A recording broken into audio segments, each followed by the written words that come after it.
അപ്പോൾ ഓണം കഴിഞ്ഞിട്ടുള്ള നമ്മളൊരു കുഞ്ഞു വിളവെടുപ്പാണ്. പാവയ്ക്കയും പച്ചമുളകും തന്നെയായിരുന്നു വിളവെടുക്കാനുണ്ടായിരുന്നത്. ഏത്തക്കായൊക്കെ പരുവായി വരണതേ ഉള്ളൂ.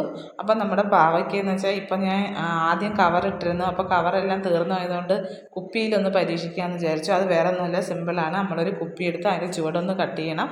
പിന്നെ അതിൻ്റെ മുകളിലൊരു നൂലോ എന്തെങ്കിലും കെട്ടി ഈ പാവയ്ക്ക അതിനകത്തോട്ട് ഇറക്കിയിട്ട് ഇത് കെട്ടി വെച്ചിരുന്നാൽ മതി. അപ്പോൾ കീടങ്ങളൊന്നും ബാധിക്കില്ല. അപ്പോൾ ഇതിൻ്റെ മൂട് കട്ട് ചെയ്യുന്നതിൻ്റെ കാര്യമെന്ന് വെച്ചാൽ ഒന്നാമത്തെ കാര്യം, മഴ പെയ്താൽ വെള്ളം കെട്ടി നിൽക്കരുത്. രണ്ടാമത്തെ കാര്യമെന്ന് വെച്ചാൽ നമ്മൾ ഈ പാവയ്ക്ക വളർന്ന് തട്ടുമ്പോൾ ഇതൊന്ന് മാറ്റി കൊടുത്താൽ അത് തടസ്സമൊന്നും ഇല്ലാതെ താഴോട്ട് തന്നെ വളരും.